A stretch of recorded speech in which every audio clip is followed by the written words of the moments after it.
Hello students, how are you? Today we will discuss about the topic complex numbers. ये topic class 10th के बाद start होता है maths में और इसमें जो चीज़ें हैं वो एक नई स्ट्रीम स्टार्ट होती है मैथ्स की। नई स्ट्रीम एक हल्का सा पॉइंट इसका क्लास 10th में आता है, उसके बाद ये पूरा का पूरा चैप्टर जो है वो 11th क्लास से स्टार्ट होता है। जो एक स्मॉल सा पॉइंट जो है वो मैं आपको रिमाइंड कराता हूँ कि कैसे हम क्लास 10th में एक पॉइंट पढ़ते हैं अबाउट दी कॉम्प्लेक्स नंबर्स। ठीक है, तो मैं आपको याद दिलाता हूँ कि जब आप क्वाड्रेटिक इक्वेशन पढ़ते हैं ax² plus bx plus c is equals to 0, तो यहाँ पर हम नेचर ऑफ रूट्स पढ़ते हैं। What we read about nature of roots. उसमें 3-4 कंडीशंस होती हैं जो डायरेक्टली इसको अप्लाई करते हैं। कंडीशन में उसी की बात कर रहा हूँ, that b² minus 4ac if less than 0। अगर ये वैल्यू लेस देन 0 हो तब हम कहते हैं roots are not real. Okay, roots are not real. इस पॉइंट तक आपने जितने भी नंबर्स पढ़े हुए होते हैं, चाहे वो इंटीजर्स हैं, rational number, irrational numbers, natural numbers, whole numbers, सभी के सभी रियल नंबर्स की कैटेगरी में होते हैं। अब यहाँ पर आकर के एक नई चीज़ हम पढ़ते हैं कि दैट इज नॉट रियल। अब जो चीज़ रियल नहीं है वी से इट इमेजिनरी नंबर। और यहाँ पर क्लास 10th में हम ये कह करके यहाँ से पीछा छुड़ा लेते हैं कि we will study about it in higher classes. तो अब जैसे ही आप 11th क्लास में आ जाते हैं, 11th क्लास में आइए या किसी और क्लास में, जैसे पॉलिटेक्निक है, बीटेक वगैरह है, इनमें आपको इसको फिर पढ़ना पड़ता है कॉम्प्लेक्स नंबर्स को। ओके, चलिए अब हम इसमें बात करते हैं इसके रिलेटेड टॉपिक की इन क्लास 11th और you can say about polytechnic, BTech, सब के बारे में। तो यहाँ से स्टार्ट होता है कॉम्प्लेक्स नंबर। तो यहाँ हमने एक चीज़ पढ़ा, नई चीज़ पढ़ी हमने, not real, that is imaginary number. अब हमारे पास में दो तरह के नंबर हो गए, एक रियल और एक हो गया उसके साथ में इमेजिनरी नंबर। ठीक है, तो अब ये इमेजिनरी नंबर्स क्या होते हैं इसके बारे में हम बात करते हैं। हम एक इक्वेशन कंसीडर कर रहे हैं, let equation that is x² plus 1 is equals to 0। ये इक्वेशन हमने कंसीडर किया। ठीक है, तो अब आप क्या करेंगे, x² इज इक्वल्स टू आप लिखेंगे -1। तो स्टूडेंट्स, अब तक की क्लासेस होने के बाद में, मतलब आपने 10th क्लास पास आउट कर लिया है, यहाँ तक पढ़ने के बाद में आप देखेंगे कि आपके पास कोई भी एक ऐसा नंबर नहीं है x के प्लेस पर रखने के लिए जिसका स्क्वायर करने पर आपको -1 मिल जाए। ओके, ऐसा कोई नंबर आपके पास में नहीं होगा जिसका आप स्क्वायर करें, कोई भी रियल नंबर, मैं बात कर रहा हूँ रियल नंबर की, कोई भी रियल नंबर आपके पास नहीं होगा जब आप उसका स्क्वायर करें और वो आपको -1 के इक्वल मिल जाए। चलिए अब इसको आगे लिखते हैं, x is equals to plus minus square root में ये वैल्यू -1।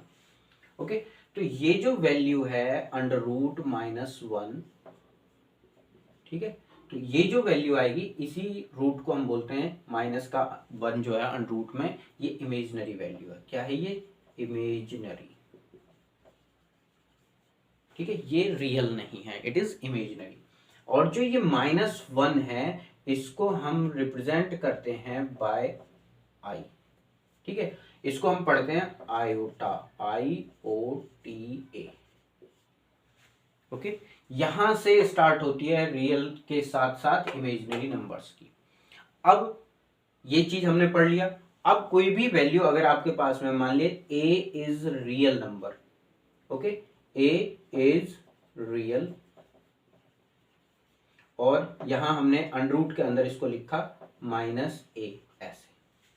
ठीक है, तो अब देखिए ये -1 को हमने रिप्रेजेंट किया है बाय आई, आयोटा, तो आप इसको लिखेंगे अंडर द रूट a। ठीक है, और ये जो माइनस अंडर रूट है इसके प्लेस पर आप लिख लेंगे i। This is the representation of a imaginary number. You can write the real number, real part, with multiplication iota. This represents a real number. Okay, चलिए अब हम बात करते हैं what is complex number. Complex number के बारे में. What are complex numbers. तो कॉम्प्लेक्स नंबर में देखिए यहां पर कॉम्बिनेशन होता है. Complex number is a combination of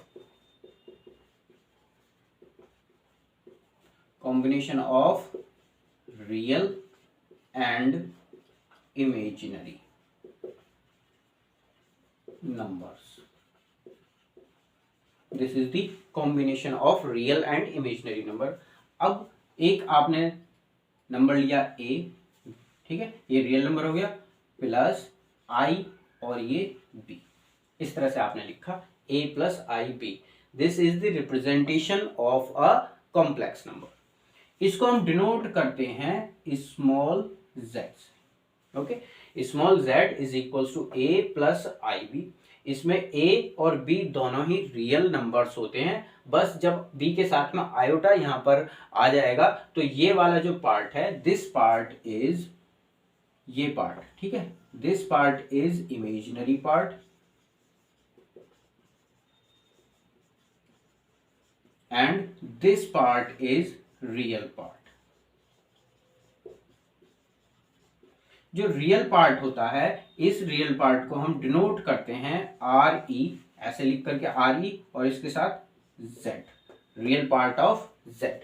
जो इमेजिनरी पार्ट है इसको हम लिखते हैं आई एम ब्रैकेट में जेड. ये खुद कहता है I am imaginary, I am imaginary. तो ये इमेजिनरी पार्ट को रिप्रेजेंट करने, रिप्रेजेंटेशन का मेथड है, और रियल पार्ट को रिप्रेजेंट करने के लिए आप आर ई जेड लिखते हैं. ठीक है, तो अभी हम वापस से i की पावर्स के बारे में बात करते हैं. What is i. ठीक है, इतना ये कॉम्प्लेक्स नंबर के बारे में हो गया. अब हम वापस से i के ऊपर थोड़ा सा डिस्कशन करते हैं. i क्या होता है. देखिए i is equals to under the root -1. ये इसकी स्टैंडर्ड वैल्यू है. Okay, let square on both side, square on both sides. जब आप दोनों साइड का स्क्वायर करेंगे it will be i square is equals to under root -1 का square. जैसे ही आप इसका स्क्वायर करेंगे तो देखो ये जो स्क्वायर है अंडर रूट को इफेक्ट करेगा. Then we have i square is equals to -1. ये वैल्यू आपको याद करनी है. ठीक है, अब आई स्क्वायर का फिर से स्क्वायर कर लीजिए. नाउ आई स्क्वायर, पहले आई स्क्वायर को ऐसे लिखते हैं. चलिए एक चीज और मैं आपको यहां पर बताता हूं. दोनों साइड को मल्टीप्लाई करिए by iota, multiply by iota both side. जब इधर मल्टीप्लाई करेंगे देखिए i square into i is equals to -1 के साथ मल्टीप्लाई करेंगे हम आयोटा की. आई स्क्वायर और ये 1i, it will be i raise to power 3. इधर मल्टीप्लाई करेंगे तो ये होगा माइनस का i. ये वैल्यू भी आपको याद रखनी है कि i रेज टू पावर 3 जो होगा वो माइनस आयोटा के इक्वल होता है. अब जो ये वैल्यू है, ठीक है, इसका स्क्वायर कर लेंगे. अगेन इसको इक्वेशन मान लो. This is second and this is first. Squaring on both side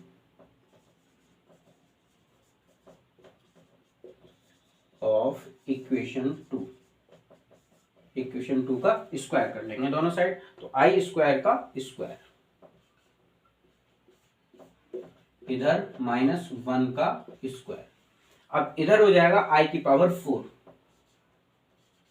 और -1 का स्क्वायर करेंगे तो +1. ये वैल्यू भी आपको याद रखनी है कि आई की पावर अगर 4 होगा that will equals to +1.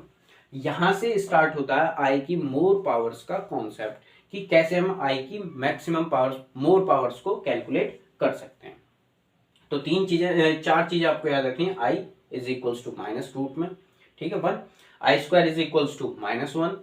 I raise to power 3 is equals to -i and i raise to power 4 is equals to +1. Okay, चलिए अब इसके ऊपर बेस्ड क्वेश्चन एक छोटा सा करते हैं. वेल स्टूडेंट्स, ये क्वेश्चन हम यहाँ पर सॉल्व करने वाले हैं. Find the values of i raise to power 13 first part, second part i raise to power 28, third part i raise to power 18, fourth part i raise to power 23. हम इसको calculate करने वाले हैं. तो इसको कैलकुलेट करने के लिए बेसिक चीज जो है वो आपको ये याद रखनी है that we have i raise to power 4 is equals to 1. बस इस वैल्यू को आप याद रखिए. ठीक है. तो जो भी पावर आपको दी हुई है, जैसे यहाँ पर 13 पावर दिया हुआ है, इसको हम डिवाइड बाय 4 कर लेंगे, या in terms of multiples of 4 हम इसको कन्वर्ट कर लेंगे. अब जैसे 13 है, 13 को हम क्या लिख सकते हैं इन टर्म्स ऑफ 4 मल्टीप्लीकेशन में. तो देखिए आप इसको लिख सकते हैं 3 इंटू 4, 3 4 12 एंड प्लस 1. ठीक है. तो ये जो i रेज टू पावर 13 है, आप इसको लिख सकते हैं i raise to power 3 into 4 plus 1. इसको लिखिए i रेज टू पावर 4 की power 3 into i raise to power 1. Okay. जो ये प्लस वाली वैल्यू है, इसको तो अलग हम i की पावर्स में कन्वर्ट कर लेंगे. जो प्रोडक्ट ऑफ 4 है विद एनी पॉजिटिव नंबर, उसमें 4 को पहले लिखेंगे, बाकी की जो पावर बच जाएगी उसको बाद में लिख लेंगे. ऐसा हमने इसलिए किया है because we know that the value of i raise to power 4 is equals to 1. Now we can write 1 power 3 into i. ठीक है. 1 raise to power 3 always positive 1 आएगा, उसको मल्टीप्लाई किया आयोटा के साथ, और जब आयोटा के साथ मल्टीप्लाई करेंगे तो ये रिजल्ट आ जाएगा केवल आई. तो ये वैल्यू हुई 13 की, i रेज टू पावर 13 की वैल्यू आई. ये फर्स्ट पार्ट हमने यहां पर सॉल्व किया. Second part, now we have i raise to power 28. ठीक है. अब ये देखिए 28 है, 28 is the multiple of 4. We can write it as i raise to power 4 and raise to power 7. 4 7 जा 28, डायरेक्टली इक्वल हो जाएगा. फिर से i की पावर 1, मैंने आपसे बोला था कि हमेशा हम इसको i की पावर 4 में कन्वर्ट करेंगे. उसका हमें बेनिफिट यही मिलता है कि हमारे पास में i रेज टू पावर 4 की वैल्यू जो है वो 1 है, और हम उसको यहाँ पर पुट कर लेंगे 1 raise to power 7 and it is equals to 1. ठीक है. नेक्स्ट यहाँ पर आते हैं थर्ड पार्ट पर, i रेज टू पावर 18. फिर से इसको 4 के मल्टीपल्स में कन्वर्ट कीजिए. 18 को क्या लिख सकते हैं, 18 can be written as 4 4 जा 16 and plus 2. अब ये जो प्रोडक्ट है इसको आप लिखेंगे i की पावर 4 और उसकी पावर 4. ऐसे जितना भी ये प्लस में आएगा इसको आप दूसरे आयोटा की पावर 2 लिख लीजिए, because we have exponential rules that in multiplication if base are equal, base are same, then you can add the powers. 4 4 जा 16 प्लस 2 18. कोई भी चेंज हमने इसमें नहीं किया, केवल उसकी फॉर्म बदली है. i की पावर 4 फिर से आपको पता है 1 होगा, उसकी पावर फिर 4 लिखेंगे. अब यहां पर देखिए i की पावर 2, अभी हमने ये चेक किया था कितना आएगा, i की power 2 is equals to -1. Okay. यहां पर 1 की पावर 4, 1 की पावर 4 1 हुआ, उसको मल्टीप्लाई करेंगे आप -1 के साथ and the result is -1. Clear. 3 points हमने क्लियर कर लिए. Now the fourth, the fourth is i raise to power 23. फिर से इसको 4 के मल्टीपल्स में कन्वर्ट करेंगे. 23 आप लिख सकते हैं, देखिए 4 इंटू 5, 4 5 जा 20 प्लस कितना बचा 3. कन्वर्ट करेंगे i raise to power 4 then उसकी power 5 into i raise to power 4 उसकी पावर 5. जो भी ये प्लस में नंबर आएगा उसको दूसरे आयोटा की पावर में लिख करके छोड़ देंगे. जैसे अभी हमने यहाँ पर किया था i रेज टू पावर 18, 4 की पावर 4 हुआ, जो एडिशन वाली वैल्यू थी वो यहाँ हमने अलग पावर में लिख लिया. ऐसे हमने यहाँ पर 4 उसकी पावर 5 और ये आयोटा की पावर 3. फिर ये जो वैल्यू होगी फिर से देखो i की पावर 4 है, इट इज इक्वल्स टू 1, उसकी पावर 5 लिखेंगे इनटू i की पावर 3 जो होगा ये हमें पता है, अभी हमने कैलकुलेट किया था, ये होता है माइनस आयोटा के इक्वल. फिर यहां पर i की power 5 is 1 into minus iota. अब ये माइनस आयोटा का मल्टीप्लीकेशन कर लीजिए, देन रिजल्ट इज दिस. तो ये 4 क्वेश्चंस हमने, मतलब एक ही क्वेश्चन के 4 पार्ट्स हमने सॉल्व किए, सब में वैल्यूज अलग अलग हैं, ठीक है, सबके आंसर्स भी अलग अलग आएंगे, और कुछ वैल्यूज होंगी तो हम उसको फिर से 4 की ही पावर्स में कन्वर्ट करेंगे और इस तरह से उसको सिंप्लीफाई कर लेंगे, ठीक है। अब देखिए जो रिजल्ट्स है मैं उनके सामने लिख देता हूँ। आई की पावर 3 जो आया था वो आयोटा के इक्वल आया था, ये वैल्यू 1 के इक्वल आई थी, और ये जो वैल्यू है ये -1 के इक्वल है, और the last value is equals to minus iota. अब यहाँ हम एक चीज, एक नया कॉन्सेप्ट, एक यहाँ से एक नई ट्रिक देखेंगे। अभी मैं इसको हटाता हूं, उसके बाद देखते हैं क्या आएगा।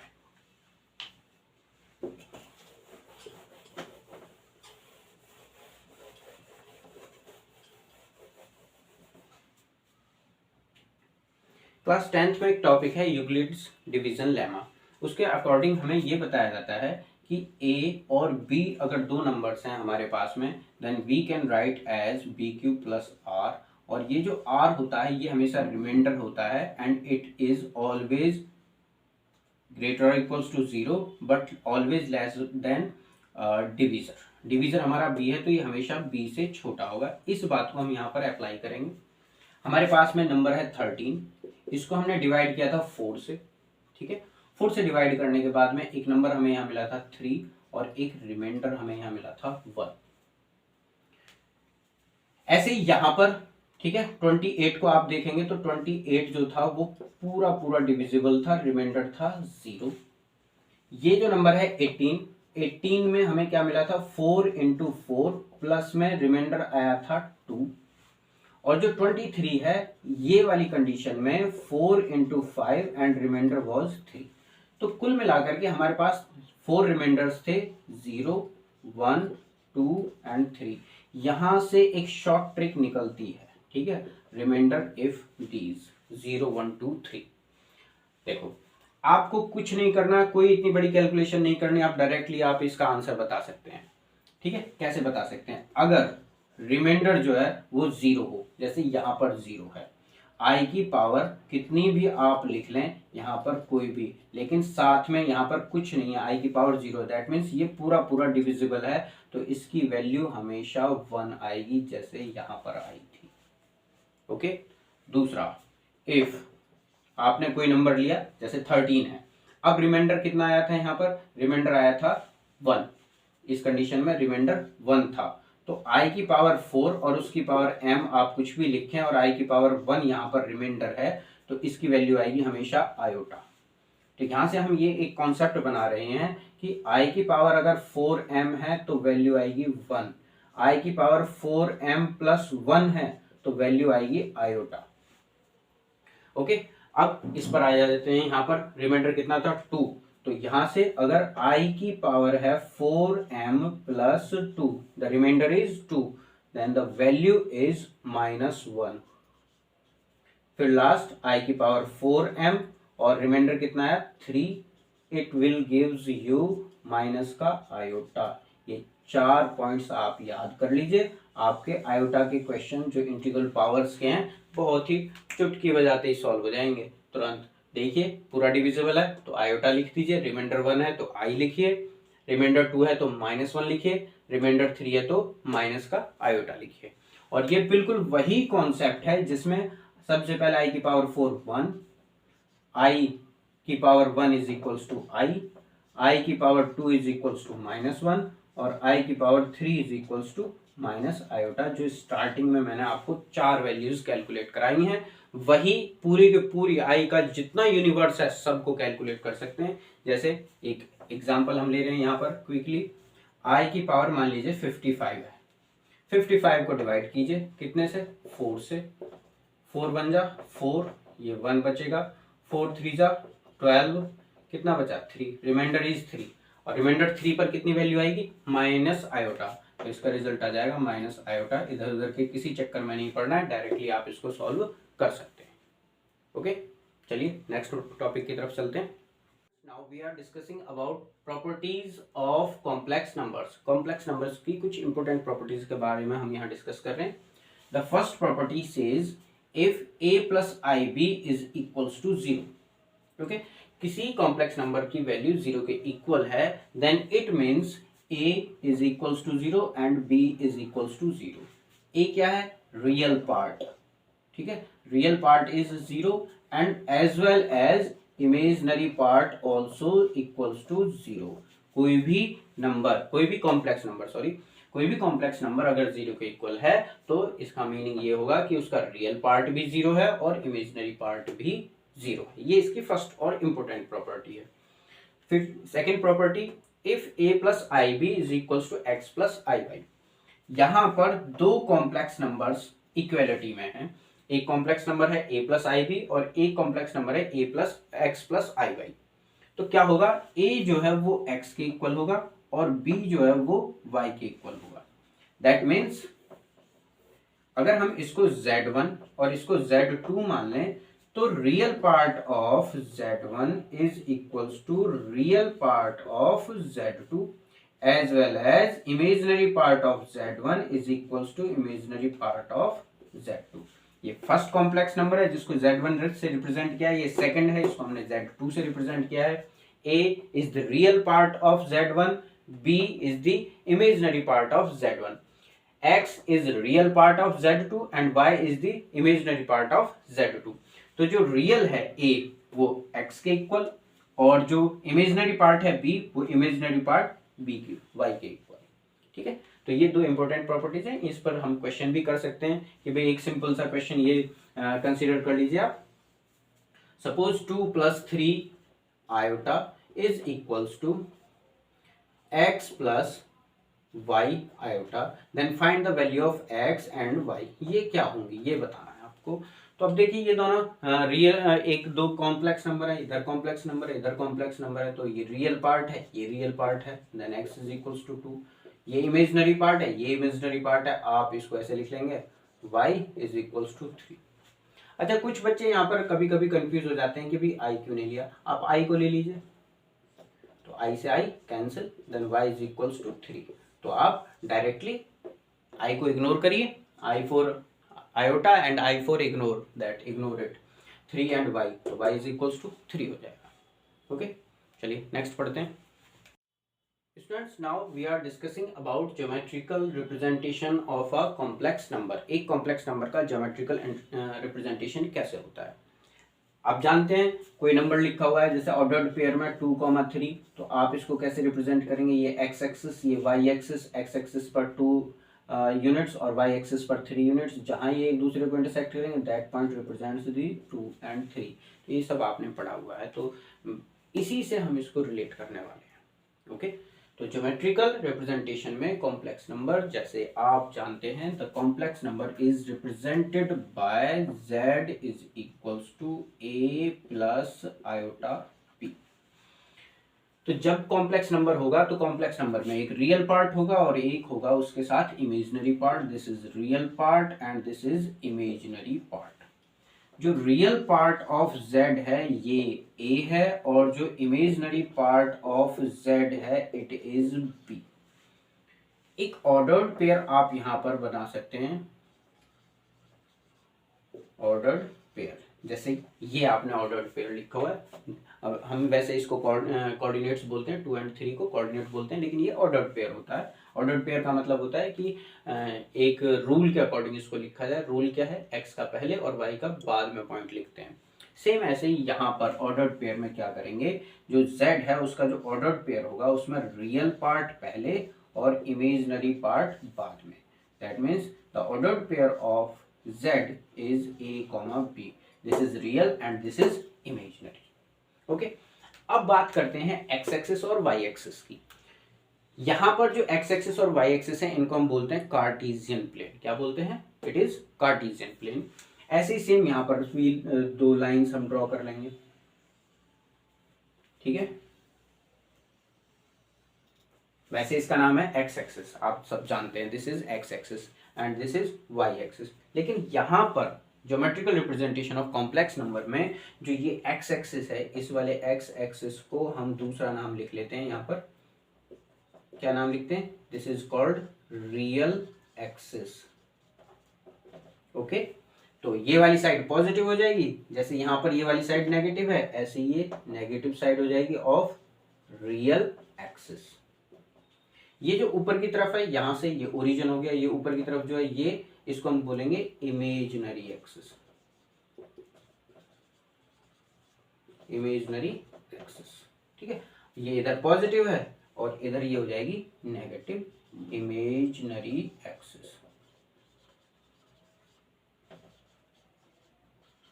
ठीक है, तो जैसे हम इसको कार्टेशियन प्लेन बोलते हैं, ये वाला कार्टेशियन प्लेन है, इसको हम बोलते हैं Argand plane, ARGANT, Argand plane. This is for complex numbers. ठीक है, बिल्कुल सेम वही सारी चीजें हैं जो कार्टेशियन प्लेन में होती हैं, बस क्या चेंज किया है, एक्स एक्सिस का नाम रखा है हमने रियल एक्सिस। यहाँ पर जितनी भी ये रियल वैल्यूज हैं, जैसे ए टाइप वैल्यूज जो हैं, जो कॉम्प्लेक्स नंबर में रियल पार्ट को रिप्रेजेंट करेंगे, वो हम सबको एक्स एक्सिस वाले एक्सिस पर यानी कि रियल एक्सिस पर काउंट करेंगे, और दूसरा है ये इमेजिनरी पार्ट, तो इसको हम इमेजिनरी एक्सिस पर काउंट करेंगे। ओके, चलिए अब हम एक नंबर यहाँ पर रिप्रेजेंट कर करके देखते हैं कि कोई एक नंबर कंसीडर किया हमने, जैसे z इज इक्वल्स टू है 2 + 3 आयोटा, इसको हमें वहां पर रिप्रेजेंट करना है। तो इसका ऑर्डर्ड पेयर क्या होगा, 2, 3, आयोटा को छोड़ दीजिए, ये ऑर्डर्ड पेयर हो गया। तो this is real part of z is equals to 2 and imaginary part of z is 3। चलिए रिप्रेजेंट करते हैं। सबसे पहले एक्स एक्सिस पर पॉजिटिव डायरेक्शन में 1, 2, 3 इस तरह से यूनिट्स ले लेंगे, 1, 2 एंड 3। इधर की तरफ 1, 2, 3 एंड दिस इज 4। तो हमारे पास पॉइंट्स हैं एक्स एक्सिस पर 2 यानी कि रियल एक्सिस पर 2, दिस इज रियल एक्सिस का 2 हो गया। इमेजिनरी एक्सिस का 3, इमेजिनरी एक्सिस का 3 ये यहाँ पर हो गया। ठीक है, जहां ये दोनों एक दूसरे को कट करते हैं, इंटरसेक्ट करते हैं, that is this point is representing 2, 3, that is z is equals to 2 + 3 iota. Suppose ये वाला नंबर जो है नेगेटिव साइड से होता, सपोज ये कोई और नंबर है, z is equals to 2 - 3 iota, तो अब की बार क्या हो जाएगा, 2 - 3 हो जाएगा ऑर्डर्ड पेयर। तो 2 - 3 को कहाँ रिप्रेजेंट करेंगे, एक्स एक्सिस पर 2 पॉजिटिव, वाई एक्सिस पर 3, 2, 3, ये -1, ये -2 एंड ये -3, जहां ये एक दूसरे को इंटरसेक्ट करें वो पॉइंट क्या हो जाएगा, दिस पॉइंट इज 2, -3। चलिए और कोई पॉइंट लेते हैं, z is equals to -2 + 3 iota, तो यहाँ पर ऑर्डर्ड पेयर क्या बनेगा, -2, 3। ठीक है, तो क्या होगा यहाँ पर 1, 2, 3 इधर की तरफ, ये -1, -2 एंड -3, x यानी कि रियल एक्सिस पर -2 यहाँ हो गया, और ये 3 पर 3 हम इधर पॉजिटिव काउंट करेंगे, तो ये पॉइंट हो गया -2, 3। ठीक है, फिर एक और पॉइंट बचता है थर्ड क्वाड्रेंट के लिए, तो थर्ड क्वाड्रेंट के लिए होगा -2, -3 आयोटा, दिस इज -2 एंड -3। ठीक है, तो -2 ये हो गया और -3 ये हो गया, दोनों का इंटरसेक्टिंग पॉइंट यहाँ पर हो गया, ये हो गया -2, -3। This is the way how you can represent a complex number on the Argand plane. Okay, ये जो था ये सारा कुछ अभी हमने बेसिक्स में, अभी और भी टॉपिक्स बचते हैं कॉम्प्लेक्स नंबर के बारे में हमने पढ़ा था, वो हम नेक्स्ट वीडियो में पढ़ेंगे। Thank you, please like the video and subscribe our channel. Thank you so much.